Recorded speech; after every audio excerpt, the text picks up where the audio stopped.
di sini sebenarnya ada kegiatan pelatihan software QGIS atau ArcGIS. Nah, jadi saya harapkan kalian berlatih sendiri ya. Terus terang saya kurang begitu bisa, pengenalan sedikit bisa, tapi untuk melatih kalian menggunakan software ini terus terang saya belum mahir, jadi tidak berani. Silahkan nanti kalian buka link-link YouTube untuk berlatih. Nah, di dalam kemarin saya berikan sebagai ini ya, pemberitahuan ke kalian bahwa untuk tugas 5 ini adalah saudara membuat sebuah makalah, di mana makalah itu mengandung kompetensi dari sub CPMK 5.1 sampai 5.7. Jadi mengandung itu. Artinya misalnya nih nomor 13, di sini mengandung berbasis data dan SIG. Misalnya saudara bisa tampilkan contoh bagaimana penggunaan berbasis data dan SIG tersebut. Nah itu saudara bisa pun tampilkan itu di dalam makalah kalian. Nah itu akan bagus. Nah, terus kemudian tentang AMDAL, bagaimanapun di situ saudara tampilkan ada beberapa peraturan terkait dengan AMDAL, terus kemudian mungkin contoh perizinan dalam pengurusan AMDAL. Nah, itu juga bagus. Jadi saya harapkan makalah kalian itu tidak sepenuhnya berisi teori seperti modul-modul yang saya berikan. Tapi bagaimana ada beberapa contoh aplikasi real di dalam lapangan. Contohnya misalnya ini saudara membuat peta untuk irigasi, saudara menggunakan QGIS dan ArcGIS. Oke, saya ingatkan untuk software spasial sistem informasi geografi ini itu ada QGIS dan ArcGIS. Ini mempunyai fungsi yang sama. Cuma bedanya adalah kalau ArcGIS itu dia softwarenya berbayar ya. Sementara kalau QGIS itu gratis. Kan bisa Bu, kita ArcGIS nge-crack juga bisa Bu katanya ya. Banyak pun juga nge-crack dan saya punya pun juga hasil nge-crack gitu. Jadi kadang ada macet atau enggak gitu ya, karena hasilnya karena softwarenya nge-crack gitu ya, bukan asli. Nah, sebenarnya boleh-boleh saja, asalkan itu untuk ilmu ya, bukan diperdagangkan, bukan dikomersilkan, tapi untuk ilmu kita, penambahan ilmu kita atau keterampilan kita. Menurut saya sih, ini menurut saya sih oke ya. Nah, tapi kalian tidak boleh menggunakan software ArcGIS untuk kalian membuat paper, di mana paper itu nanti akan dipublish secara jurnal internasional. Karena di situ akan ditanyakan, kalian akan dapat kesalahan bila nanti ada yang komplain bahwa ArcGIS-nya adalah bersumber dari nge-crack gitu, bukan asli. Nah, biasanya untuk dosen-dosen bila terkait terutama untuk S3 ya. Kalau untuk S3 biasanya dosen-dosen melarang kita menggunakan software-software yang bodong, artinya tidak resmi gitu. Karena itu nanti ke permasalahan hukum dan status dari si mahasiswa S3 itu. Maka misalnya saudara belum pernah mempelajari tentang SIG, saya sarankan untuk amannya langsung saja belajar yang QGIS. Ya, yang QGIS menurut referensi yang saya baca, QGIS itu lebih mudah dibanding ArcGIS dan bisa di-download secara gratis, kemudian bisa pun dipelajari dengan mudah bagi si pemula gitu ya. Nah, jadi silahkan nanti ini belajar QGIS. Nah, kalau saya adalah di sini kemampuannya adalah mampu menjelaskan sistem irigasi modern berbasis data dan SIG gitu ya. Jadi silahkan nanti saudara kemampuan ini semoga bisa didapatkan dari modul yang saya berikan ya. Ini sistem irigasi modern berbasis data dan SIG ya. apa itu, bagaimana sistem irigasi berbasis data, dan bagaimana apa saja yang berbasis SIG. Ini tujuannya saudara mampu menjelaskan, bukan saudara mampu mempraktekkan, menganalisis dengan menganalisis berbasis data dan SIG, bukan. Tapi di sini mampu menjelaskan. Artinya ya baru sebatas teori, dan ini pun juga kalian hanya 2 SKS ya. Kalau 3 SKS ya kita akan paksakan kalian praktek gitu ya. Jadi karena hanya 2 SKS, maka ya sebatas kemampuan ini tercapai. Seperti yang kemarin ya, dalam membuat jaringan irigasi, itu pun juga kita nggak pakai peta kontur, tetapi kalian bisa menggunakan yang lain, atau kalian lihat literatur, terus kemudian dari situ kalian lihat literatur, terus kemudian kalian bisa menerapkan bagaimana nomenklatur sesuai yang diminta di peraturan. Gitu ya. Nah, ini saya akan biar kelihatan semua. Oke, nih. Jadi dalam mata kuliah ini adalah sebagai pengantar, kita tahu bahwa ketersediaan air yang cukup dan terdistribusi secara tepat waktu dan tepat sasaran, saya tambahi, itu merupakan faktor utama dalam menjaga produktivitas pertanian dan ketahanan pangan nasional. Ini teorinya ya. Walaupun sekarang ketahanan pangan nasional banyak kita mengimpor dari negara luar. Itu kondisi fakta yang ada, dan itu sebenarnya tantangan kita. Padahal sebenarnya bumi Indonesia ini bila dikelola dengan baik, maka saya yakin produktivitas pertanian itu akan berlimpah, dan justru kita bisa mengekspor, bukan mengimpor ya. Oke ya, semoga nanti dari kalian ada sebagai pemangku, pemegang kekuasaan gitu ya, sehingga timbul kebijakan-kebijakan yang bermanfaat dan menolong rakyat gitu. Nah, ini ketersediaan air yang cukup dan terdistribusi secara tepat waktu dan tepat sasaran ya. Ini merupakan faktor utama. Nah, tapi tantangannya adalah meningkatnya kebutuhan air akibat pertumbuhan penduduk. Jelas penduduk semakin banyak, maka kebutuhan air pun harus dibagi-bagi bagaimana nanti bisa terpenuhi semua.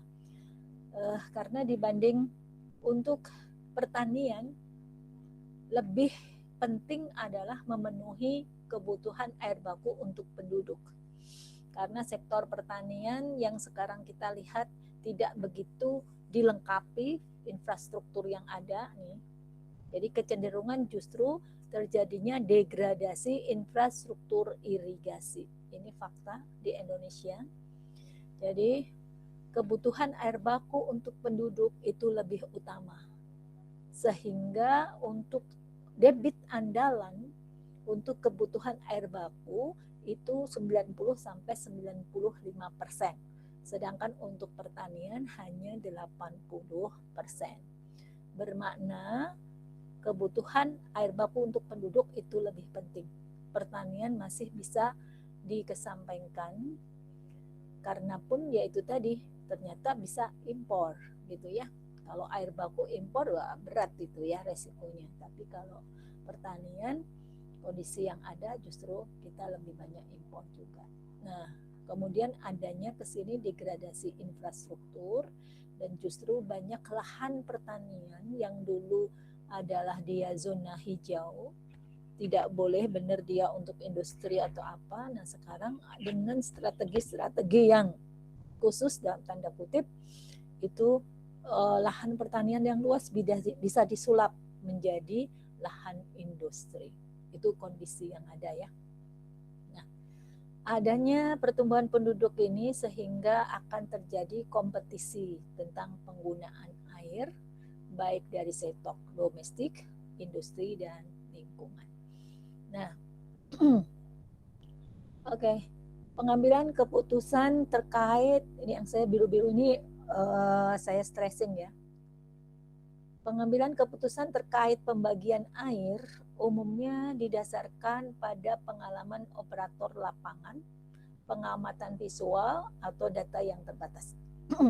Pada pertanian konvensional, walaupun sudah dia sistem irigasi teknis, tetapi pembagian airnya masih menggunakan model, kalau di Bali itu namanya subak ya, kalau di Jawa namanya ulu-ulu gitu, Pak ulu-ulu gitu ya. Jadi dia yang bertugas untuk membuka dan menutup pintu-pintu air sehingga air itu bisa didistribusikan atau bisa dibagi-bagi sesuai dengan kebutuhan yang ada di lapangan gitu. Dan itu biasanya berdasarkan pengamatan, ada pun juga berdasarkan data tapi terbatas karena tadi manual gitu ya. Nah, pendekatan ini sering menimbulkan permasalahan terkait distribusi air yang tidak merata. Artinya di kondisi yang dekat dengan sistem saluran atau dengan infrastruktur yang di situ ada salurannya, maka kebutuhan air untuk si tanaman tersebut bisa terpenuhi dengan baik. Tapi yang agak jauh, nah itu biasanya agak sulit. Gini, kemudian keterlambatan pembelian air tergantung dari petugas, dia disiplin atau tidak gitu ya. Kemudian pemborosan sumber daya air, adanya model-model yang pencurian air, kemudian penggunaan pompa penyedotan yang ilegal, itu namanya pemborosan sumber daya air. Di situ sering terjadi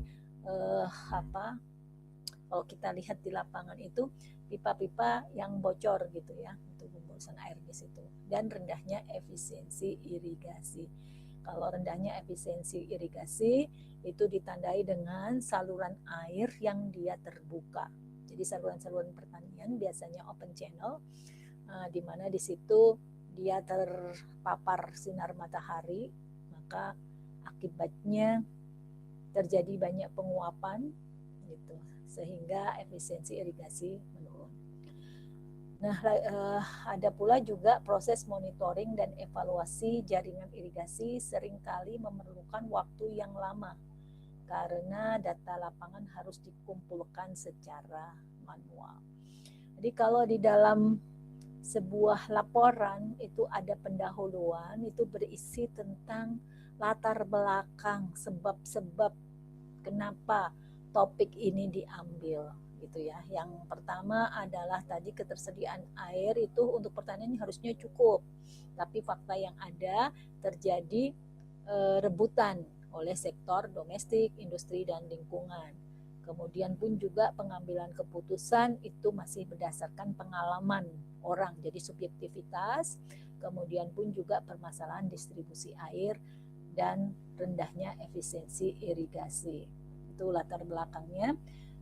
Kemudian kondisi yang sebagai ini adalah fakta sebagai dia ibaratnya yang mengurangi ya tantangannya. Kemudian di sini peluangnya adalah perkembangan IT dan komunikasi itu membuka peluang baru dalam pengelolaan sumber daya air melalui penerapan sistem irigasi modern berbasis data driven irrigation system. Sistem ini mengintegrasikan berbagai sumber data seperti data hidrologi, meteorologi, sensor lapangan, citra satelit, drone, internal of thing, ya, dan basis data digital untuk mendukung proses perencanaan, operasi, pemeliharaan, serta evaluasi sistem irigasi. Nah, data hidrologi itu contohnya misalnya AWLR, automatic water level, itu bisa kalau dia otomatis langsung nanti dari perangkatnya dia akan mengirim data yang bisa dihubungkan dengan internet sehingga petugas tidak usah lagi di lapangan. Nah, Tapi dengan link yang telah terhubung dengan alat sensor yang ada di perangkat tersebut, maka bisa langsung download dari kantor. Ini ya. Jadi ada beberapa data yang otomatis yang bisa langsung di-download melalui meja di kantor, tidak usah di lapangan. Nah, ini dimanfaatkan untuk bagaimana perkembangan teknologi ini bisa mendukung penerapan sistem irigasi modern supaya ini ya pengambilan keputusan dapat dilakukan lebih objektif, cepat dan akurat karena didukung oleh informasi yang cepat tadi. Itu peluangnya, ini tadi yang atas itu tantangan bab 12 itu paragraf 12 tantangan, ini adalah peluangnya. Terus kemudian tindakannya apa, penerapannya nih, salah satu teknologi utama yang mendorong implementasi sistem irigasi modern adalah penggunaan sistem informasi geografis. Nah, kalau di sipil kalian belajar ini sudah sebenarnya ya. Jadi pembelajaran atau praktikum SIGs itu sudah ada di pemetaan. Pemetaan semester 1 itu kalian sudah diajarkan tentang ArcGIS. Nah, QGIS itu sama, cuma beda software saja, secara fungsi sama. Itu berarti sekarang kalian sudah bisa melakukan. Nah, berarti ini RPS-nya ini harus diedit nih. Jadi bukan pelatihan karena di situ kalian sudah pelatihan sekaligus praktek di dalam pembuatan kontur atau pemetaan yang sudah diberikan di salah satu mata kuliah sipil justru di semester awal. Ini kemarin ada revisi baru dari si pembuat RPS. Nah, ternyata ini harusnya bukan pelatihan. Ntar kita edit. Oke, lanjut. Ini, nah, SIG, Sistem Informasi Geografis ini merupakan sistem berbasis komputer yang mampu mengintegrasikan data spasial berbasis lokasi dengan data atribut, data deskriptif, sehingga memungkinkan analisis yang lebih komprehensif terhadap kondisi suatu wilayah. Jadi SIG ini banyak macamnya, selain membuat peta, nah, saudara bisa gunakan untuk membuat peta jaringan irigasi, kemudian dapat dari peta yang dibuat itu, saudara bisa menganalisis daerah layanan, mengidentifikasi kondisi infrastruktur di situ bagaimana, menghitung kebutuhan air tanaman, serta mendukung pengambilan keputusan dalam operasi dan pemeliharaan jaringan irigasi. Tentunya yang kemarin saat di mata kuliah pemetaan itu, saudara baru sebatas bagaimana menggunakan ArcGIS. Dengan awal mula kalian menggunakan pembuatan titik-titik kontur gitu ya. Kemudian di situ kalian bisa buat peta. Nah, aplikasi lain atau manfaat lain dari ArcGIS tersebut pun juga saudara bisa ini untuk memetakan banyak hal, tidak hanya untuk membuat peta. Nah, itu untuk SIG, dan di sini pemanfaatan SIG itu menjadi semakin penting karena jaringan irigasi itu mencakup wilayah yang luas dan kompleks.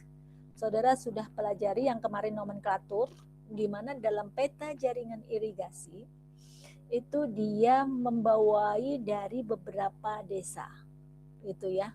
Maka disebut misalnya ini sarannya di desa Makawa, berarti Makawa. Misalnya ini di desa Borong, ya berarti di desa Borong dan sebagainya. Itu bermakna bahwa cakupan wilayah itu luas dan kompleks. Nah, dalam jaringan irigasi, saudara mengenal mana itu bendung, dari bendung kemudian ada bangunan intik, dialirkan ke saluran primer, kemudian ke saluran sekunder, ada bangunan bagi, bangunan sadap, peta sawah, dan kondisi topografi ini menjadi penting gitu ya, karena untuk mengalirkan air secara gravitasi. Ya, jadi konsep di dalam sistem pembagian air itu menggunakan gravitasi, sehingga pemetaan atau peta kontur yang menggunakan fasilitas SIG ini itu penting adanya, gitu ya. Nah, sekarang ada lebih lagi, ditingkatkan lagi. Selain SIG, perkembangan teknologi penginderaan jauh remote sensing juga memberikan kontribusi besar terhadap modernisasi irigasi. Nah, tetapi memang sebenarnya untuk Landsat ini, satelit, itu ketelitiannya agak kurang. Peta satelit itu dipakai bila kita menghadapi kondisi model lahan yang di situ misalnya hutan lebat, atau kondisi yang terjal yang berbukit-bukit dan di bawahnya mungkin ada kawah atau apa gitu ya. Nah, artinya dalam memetakan secara SIG atau dengan model theodolit, waterpass dan sebagainya itu terkena kendala karena faktor tantangan atau hambatan di lapangan. Nah, tetapi pemetaan harus dilakukan gitu ya. Maka disitulah perkembangan teknologi dengan penginderaan jauh. Jadi seperti drone itu gitu ya. Jadi dia dibedakan tapi ini melalui satelit. Jadi satelit yang dia mengambil melalui gelombang gitu. Kemudian di situ digambar. Jadi daerah itu berapa model konturnya gitu ya. Nah, itu perkembangan teknologi. Kemudian dalam modernisasi irigasi yang berbasis data dan SIG itu sejalan dengan konsep smart irrigation. Jadi bagaimana sistem irigasi itu cerdas. Cerdas di sini adalah dia secara otomatis memberikan data-data sesuai apa yang kita butuhkan. Itu sehingga dengan pendekatan yang smart irrigation ini dapat menghemat tentang penggunaan air, biaya operasional, terus peningkatan produktivitas pertanian, dan pun juga untuk pengelolaan secara berkelanjutan. Karena semua data terekam. Kalau semua data terekam dari data-data yang ada itu, kita bisa analisis untuk kita teliti ada permasalahan apa, sehingga kita bisa cari solusi untuk adaptasi dan mitigasinya, dan pun juga kita bisa dapat merencanakan untuk pengelolaan di masa depan. Itu ya. Nah, itu secara latar belakang munculnya sistem irigasi modern dengan menggunakan berbasis data dan SIG.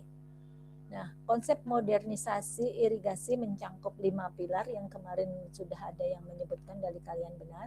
Bagaimana yang pertama keandalan penyediaan air irigasi. Jadi ketersediaan air, kemudian prasarana irigasi yang andal, artinya infrastruktur yang andal, kemudian sistem pengelolaan yang efektif berarti manajemen, kemudian kelembagaan berarti institusi pengelola, dan sumber daya manusia yang kompeten. Ini 5 pilar yang kemarin sudah kita pelajari sebelumnya. Jadi secara inti garis besarnya adalah apa urgensinya sistem irigasi berbasis data dan SIG.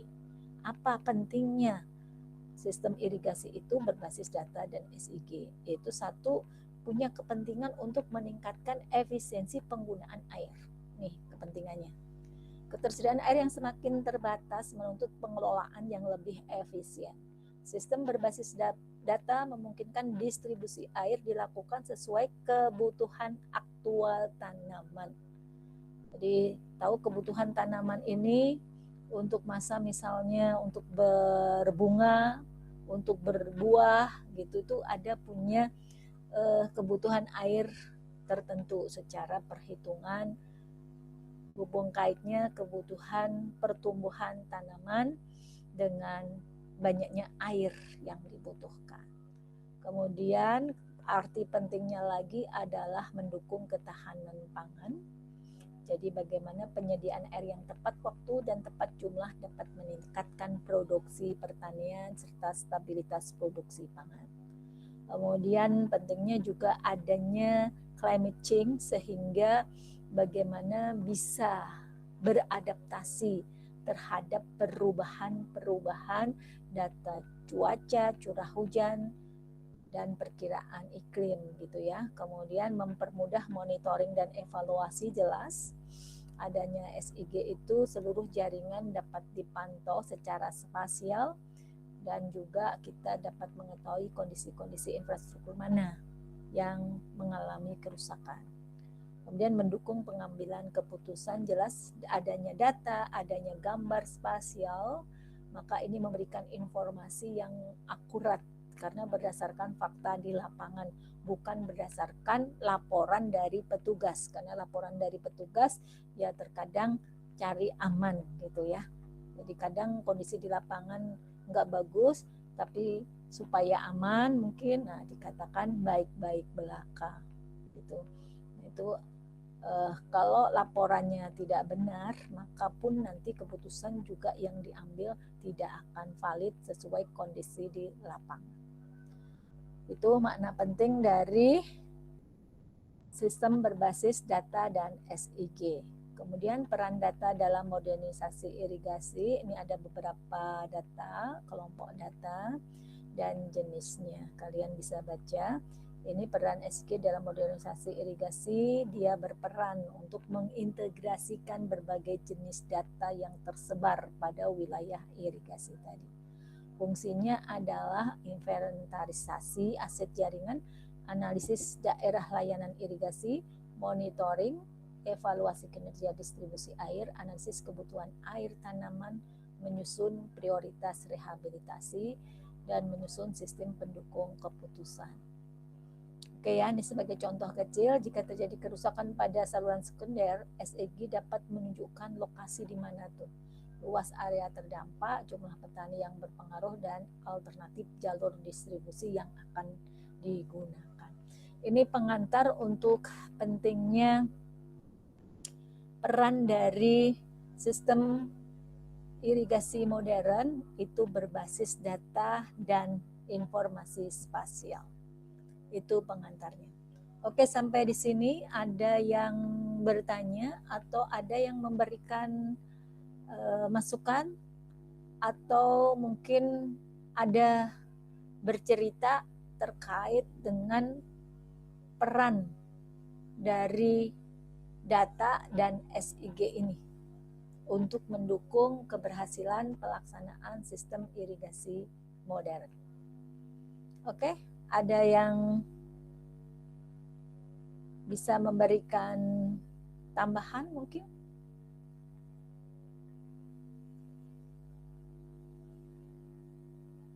Oke, ada enggak? Kalau tidak ada, coba tolong bantu saya sebelum saya menjelaskan ke bawah. Ya. Oke, menurut kalian apa sebenarnya sistem irigasi modern berbasis data itu?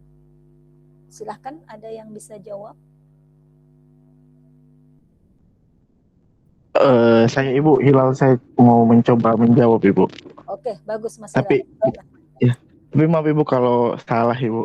Nggak apa-apa. Untuk sistem berbasis data atau sistem berbasis komputer itu yang dirancang untuk mengumpulkan, menyimpan, mengelola, menganalisis, memodelkan, dan menyajikan data spasial dan non spasial secara terintegrasi. Saya juga mau bertanya Ibu, untuk GIS atau GIS atau SIG ini dalam dunia sistem irigasi modern, data apa saja yang diperlukan agar sistem irigasinya bisa maksimal? Mungkin apakah salah satunya dari data Demnas atau dari data curah hujan atau seperti apa Ibu? Jadi data apa saja yang diperlukan untuk SIG ini? Mungkin itu saja Ibu. Terima kasih. Bagus. Mas Hilal udah pernah menggunakan ArcGIS? Untuk saat ini di pekerjaan saya menggunakan ArcGIS Ibu. Oke, pekerjaannya apa Mas? Saya di eksplorasi emas Ibu di Aceh. Oh, Aceh ada tambang emas juga? Nggak di Sulawesi ya? Saya tahunya di Sulawesi. Di Sulawesi ada juga, tapi saat ini yang paling besar kan di Papua. Cuman sekarang di Aceh ini di tepatnya di Kabupaten Aceh Jaya lagi dicoba dieksplorasi sih Ibu. Ada, emasnya ada, cuman mungkin nggak sebanyak yang di Papua atau di Sulawesi. Oh, Gitu. oke. Nah, di dalam eksplorasi itu tambang, berarti kan Mas melihat, memetakan wilayah-wilayah mana.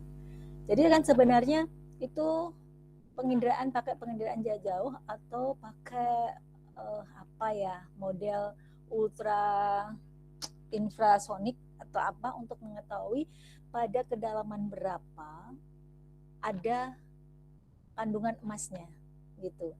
Terus kemudian kalau itu bukan dengan SIG ya, jadi untuk mengetahui kondisi keberadaan emas pada kedalaman berapa itu menggunakan model yang infrasonik gitu, sehingga tahu begitu.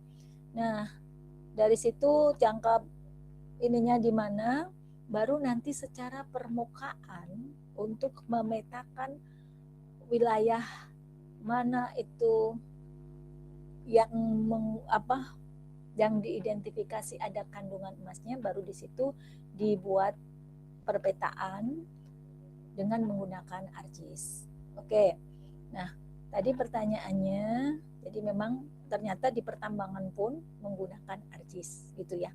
Jadi kalau lulusan teknik sipil itu bekerja di pertambangan atau di mana-mana, misalnya di bank juga, itu juga ada korelasinya gitu ya. Tadi. Nah, hubung kaitnya pertanyaan Mas Hilal tadi, Mas Hilal udah download modul ini enggak? Udah Ibu. Nah, coba Mas Hilal baca di bagian 13.3. Di sini SIG dalam irigasi modern, dalam sistem irigasi modern. Nah, nanti jawabannya akan ketemu di sini nih. Itu ya. Jadi data apa saja yang dibutuhkan nih untuk penggunaan SIG ini. Nah, kalau ini kan SIG ada titik, ada garis gitu ya, ada poligon. Konsep dasarnya dia data spasial, data atribut. Kemudian komponennya jelas ada hardware, ada software gitu ya. Kemudian data apa saja. Nah, ini Mas. Data merupakan komponen paling penting dalam SIG. Prinsip umumnya adalah garbage in, garbage out atau GIGO. Apa artinya? Jika data yang digunakan tidak akurat, maka hasil analisis juga tidak akan akurat. Gitu. Maka data yang dipakai itu harus dipilih mana yang akurat.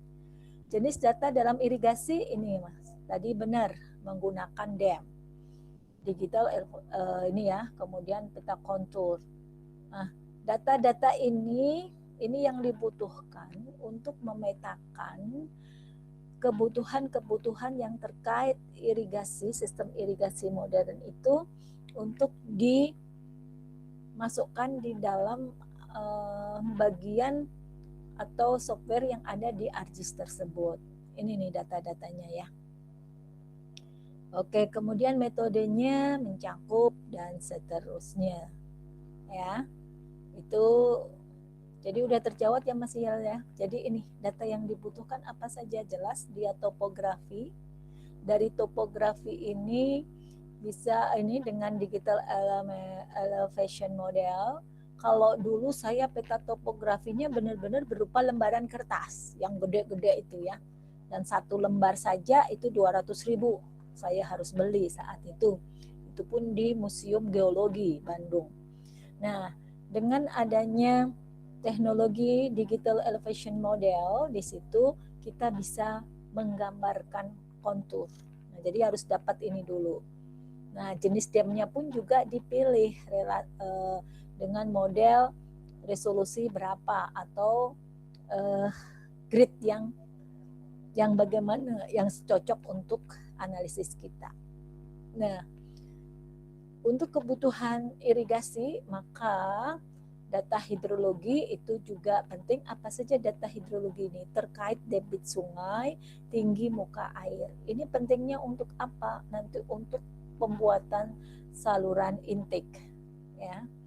Atau kita menghitung untuk nanti distribusi air, kebutuhan kondisi debit di sungai dengan kondisi nanti debit irigasi yang dibutuhkan. Kemudian data jelas curah hujan dan suhu udara. Curah hujan berfungsi untuk kalau ada terjadi hujan atau kita bisa prediksi misalnya dalam bulan yang banyak air, misalnya Desember, Januari, Februari, oh itu banyak air gitu ya. Maka pengaturan untuk operasional dari waduk untuk sistem pengairan itu pun juga bisa nanti di analisis atau dipertimbangkan untuk itu. Curah hujan, kemudian suhu ini berpengaruh terhadap evapotranspirasi. Kemudian data infrastruktur di situ dalam sistem irigasi yang ada, apakah terdapat bendung, saluran, bangunan ukur.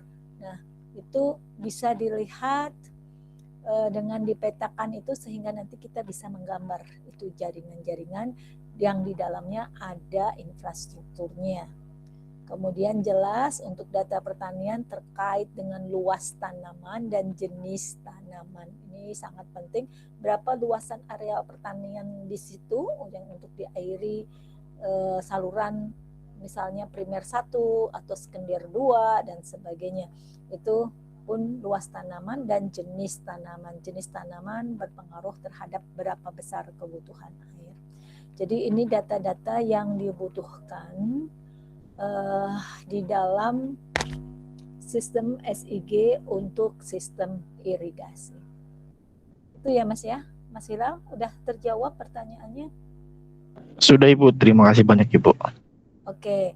Mungkin karena sekarang cenderung ArcGIS itu dipakai untuk memetakan lokasi gitu ya, untuk membuat peta gitu, untuk membuat misalnya titik koordinatnya ini. Ketemu titik-titik koordinat, kemudian dipakai ArcGIS, kemudian bisa dibuat untuk petanya dengan elevasi sekian gitu ya, dengan peta konturnya. Nah, coba nanti diulik kembali di dalam software di dalamnya. Terus terang mohon maaf, saya ini nggak ahli ya, jadi saya nggak bisa menjelaskan secara detail. Saudara bisa lihat mungkin lebih dibedah kayak Excel itu loh. Excel itu ternyata bisa kita untuk prediksi atau untuk estimasi forecasting dengan model solver. Nah, gitu ya. Artinya aplikasi dari ArcGIS ini saudara lihat masing-masing komponen terutama ArcGIS tipe yang terbaru. Nah, adakah itu manfaat untuk kegunaan yang terkait dengan irigasi? Kalau ada, nah data-data yang terkait irigasi ya ini. Ya, jelas topografi hubung kaitnya dengan proses pengaliran secara gravitasi, hidrologi hubung kaitnya dengan persediaan air dan tinggi muka air ini sehingga saya bisa desain bagaimana saluran irigasi nantinya gitu ya. Klimatologi itu sangat penting juga, infrastruktur, posisi-posisi bangunan infrastruktur yang ada di lapangan, kemudian data pertanian. Jadi ada 5 data ini yang bisa ada di dalam ArcGIS. Nanti silahkan ya Mas ya diulik coba software kamu apakah mengandung ini juga gitu. Oke, pertanyaan bagus langsung nih, wah langsung di bab terakhir. Oke, lanjut, ada yang lain yuk. Ada yang pernah menggunakan ArcGIS dalam kerjanya? Atau siapa yang sudah mahir menggunakan ArcGIS? Coba tolong deh sharing ke teman-teman deh. Silahkan yang sudah sering menggunakan ArcGIS, tolong sharing. Dalam aplikasi apa saudara menggunakan itu? Apakah pernah juga dalam aplikasi terkait dengan sistem irigasi?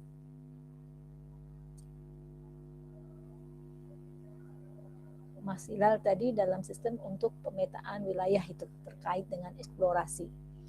Nah, yang lainnya? Belum ya?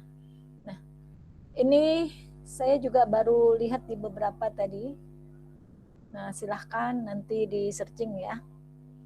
Pun juga Mas Hilal coba kalau nanti kamu sudah breakdown dari masing-masing fungsi dari tool-tool yang ada di software ArcGIS tersebut, coba dibedah. gitu. Kalau nemu yang itu memang untuk aplikasinya bermanfaat untuk irigasi, ya bisa kamu buat untuk makalah ya. Nah, itu bagus. Jadi makalah itu tidak hanya caplok ke sana caplok sini, tetapi bisa dari pengalaman sendiri, kemudian terkait dengan beberapa kompetensi yang ada di situ, kamu bisa jawab. Nah, itu bisa menjawab dari kompetensi yang ada. Oke ya, itu tadi adalah bagaimana peran SIG dalam sistem irigasi. Nah, sekarang sistem irigasi modern berbasis data. Maksudnya apa di sini? Jadi sistem irigasi modern berbasis data atau data driven irrigation system merupakan suatu pendekatan pengelolaan irigasi yang memanfaatkan data sebagai dasar utama untuk proses perencanaan, operasi, pemeliharaan, monitoring, dan evaluasi. Jadi data tersebut digunakan untuk ini, ya, untuk dasar utama dalam proses perencanaan ini. Jadi semua by data. Nah, berbeda dengan sistem irigasi konvensional, sering mengandalkan pengalaman operator atau pengamatan lapangan secara manual. Jadi itu perbedaannya. Maka kalau secara teliti dan lebih objektif, itu justru yang berbasis data ini. Nah, kalau konvensional, itu seperti yang tadi saya udah jelaskan, maka ini lebih ke arah subjektivitas yang sumbernya dari pengalaman si petugas, kemudian pengamatan secara manual dengan jangkauan yang terbatas, kemudian sedangkan sistem berbasis data itu menggunakan informasi yang diperoleh dari berbagai sumber secara sistematis dan berkelanjutan. Artinya kalau di dalam infrastruktur sistem irigasi modern tersebut sudah dilengkapi dengan pencatatan data, maka itu akan terus dia. Kecuali kalau alat itu rusak, baru itu mati ya. Tapi kalau enggak, dia tidak mengenal waktu sesuai dengan program yang ada di alat tersebut, maka dia akan selalu bekerja. Gitu. Sampai alat itu tidak berfungsi atau rusak. Nah, sementara kalau manusia, kalau secara manual, ada kalanya manusia itu sakit, gitu misalnya. Sehingga dia tidak bisa bangun untuk mengecek kondisi di lapangan. Nah, itu kalian dapati perbedaan yang jelas terkait pencatatan data hujan yang secara manual si petugas datang tiap hari jam 6 pagi atau jam 7 pagi itu dilihat, oh ini ada airnya atau enggak, kalau ada berapa dia milimeternya, tingginya gitu ya. Nah, kalau petugasnya sakit ya sudah kosong datanya jadinya gitu ya. Tapi kalau alat dia akan berjalan terus. Nah, maka dia sistematis dan berkelanjutan. Dia akan terus dan ini berkelanjutan terus sampai alat tersebut rusak baru berhenti gitu ya. Itu perbedaan yang jelas antara data dengan manusia, satu berbasis objektif, yang satu subjektif. Sehingga ini nih, sistem yang berbasis data itu mampu untuk dipakai sebagai sumber di dalam pengambilan keputusan untuk lebih akurat dan objektif gitu ya. Nah, dalam konsep ini data tidak hanya berfungsi sebagai dokumentasi kondisi lapangan, tetapi sebagai elemen utama dalam proses pengambilan keputusan. Yang penting ini elemen utama. Informasi mengenai curah hujan, debit sungai, tinggi muka air, kebutuhan air tanaman, kondisi jaringan irigasi hingga prediksi cuaca diolah menggunakan berbagai metode analisis. Nah, ini silakan referensi saya buat nih referensi di bawah ini. Nah, nanti silahkan kalian lihat kalau tertarik. Siapa tahu suatu saat nanti saudara menghasilkan atau membuat alat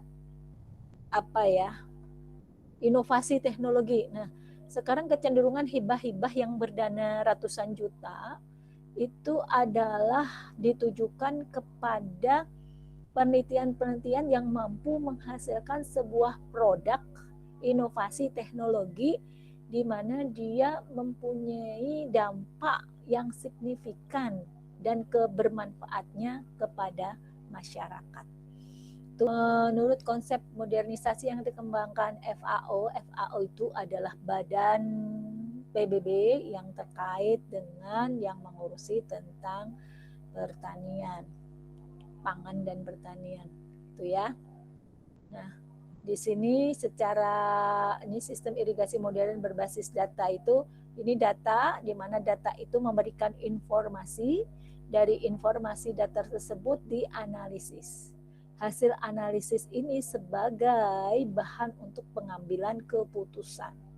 Keputusan kemudian dilakukan tindakan operasional. Ini sistem irigasi berbasis data. Jadi ada data dulu. Dari data inilah yang dia bisa bicara, artinya memberikan informasi. Dari informasi-informasi tersebut dianalisis. Gitu ya. Nah, hasil analisis itu merekomendasikan keputusan, dari hasil keputusan untuk ditindaklanjuti. Contoh misalnya sensor debit mencatat debit sungai sebesar ini.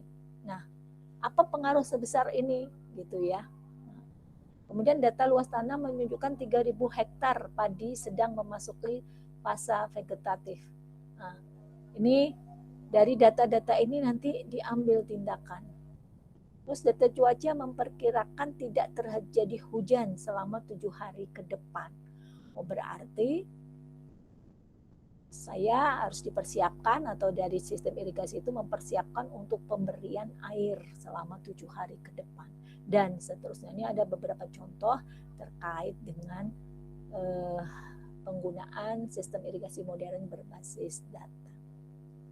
Nah, ini perjalanan perkembangan sistem irigasi dari konvensional menuju berbasis data. Yang pertama adalah irigasi konvensional.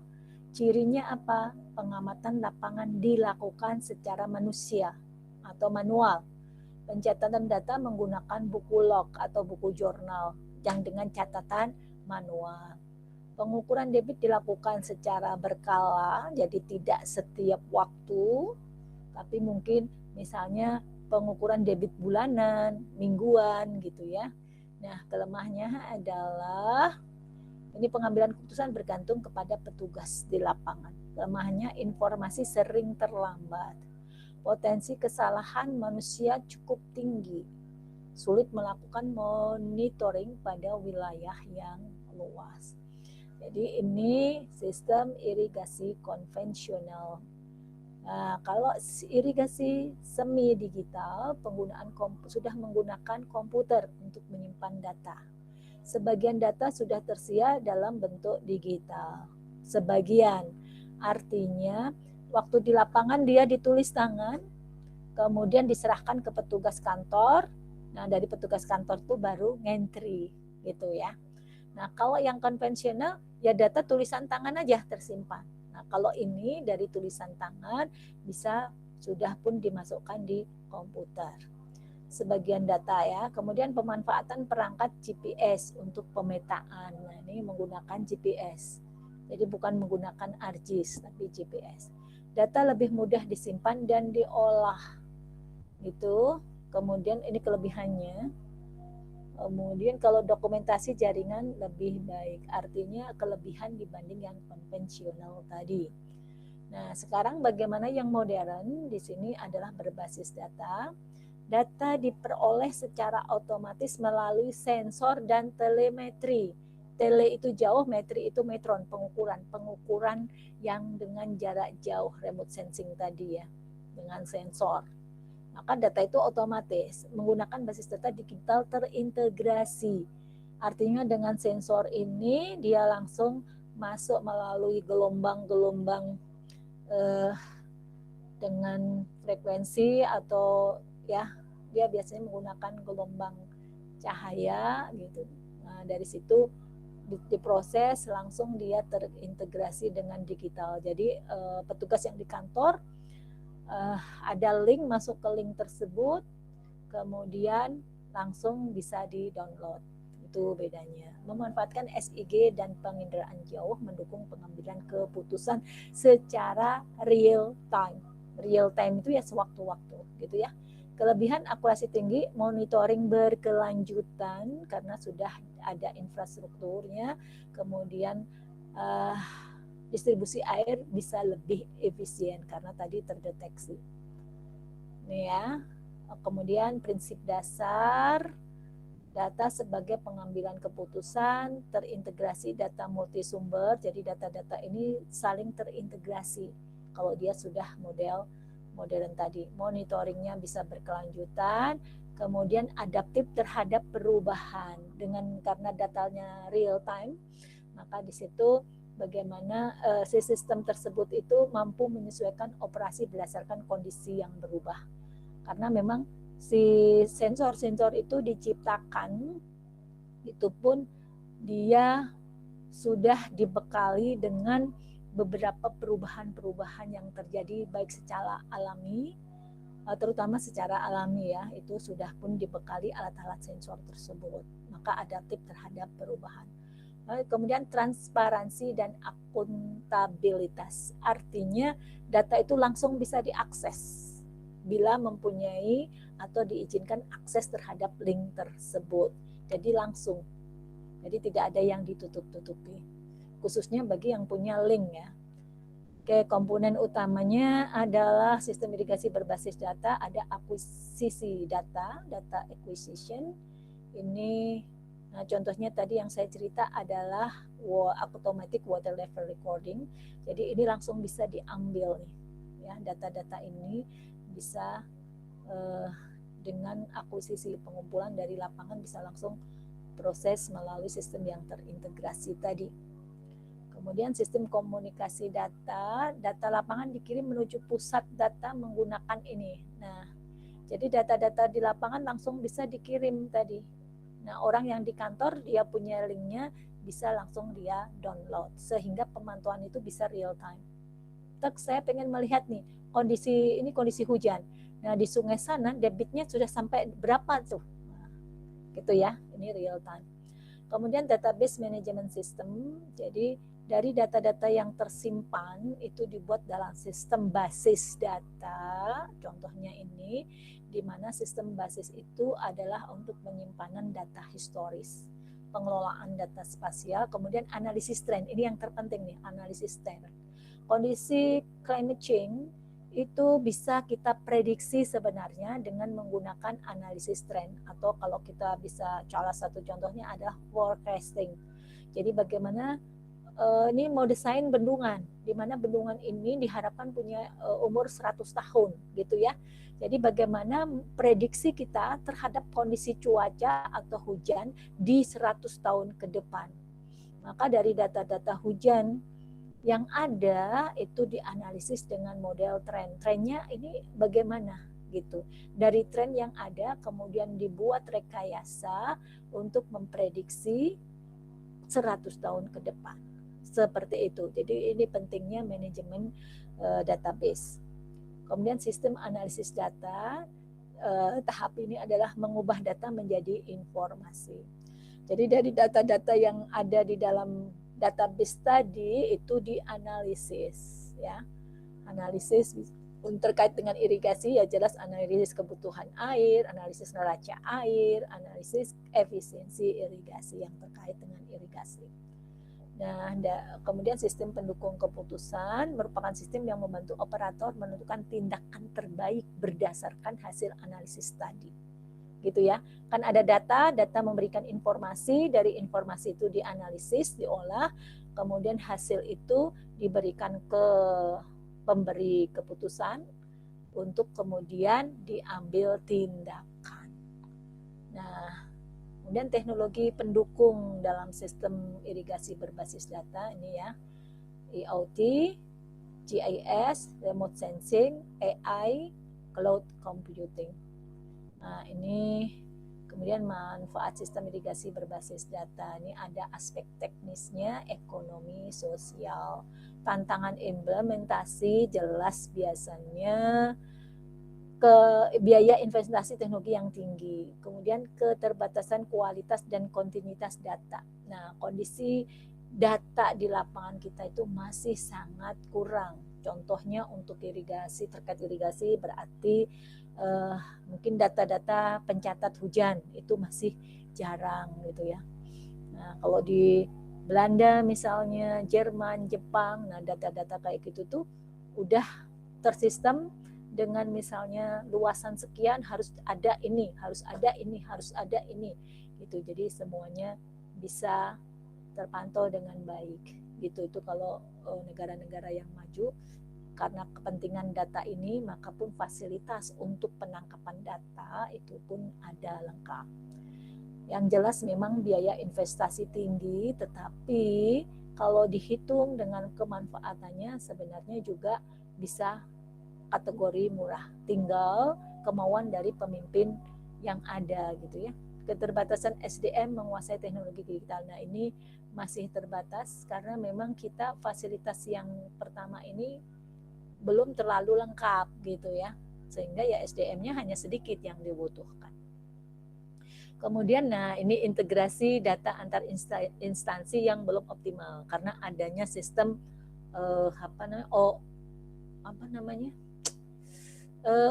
ini yang masing-masing itu loh. Misalnya nih Jakarta itu mempunyai otoritas sendiri, Jawa Barat mempunyai otoritas sendiri, dan juga masih kalah dibanding dengan Jakarta. Kemudian pemeliharaan perangkat sensor dan jaringan komunikasi. Nah, ini pentingnya sistem irigasi modern terkait dengan data. Jadi untuk modern ini maka data itu utama, berbasis data. Berbasis data itu adalah numerik gitu ya. Nah, sementara kita bergerak itu menginikan wilayah. Jadi modernisasi irigasi tidak hanya menuntut tersedianya infrastruktur yang handal, tetapi juga sistem informasi yang mampu menyediakan data dan informasi yang cepat dan akurat. Salah satunya adalah pengelolaan dengan SIG. Artinya tadi data itu pun juga dilengkapi dengan informasi secara spasial. Gitu ya. Nah, pada prinsipnya seluruh komponen irigasi memiliki dimensi keruangan. Ini nih.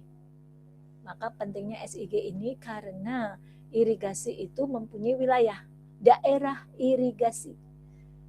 DI, daerah irigasi apa? DI, daerah irigasi apa? Artinya di situ disebut daerah berarti dia punya dimensi ruang. Dimensi ruang itu nama lainnya adalah spasial. Gitu ya. Nah nih, hingga lahan pertanian memiliki lokasi geografis tertentu yang saling berhubungan.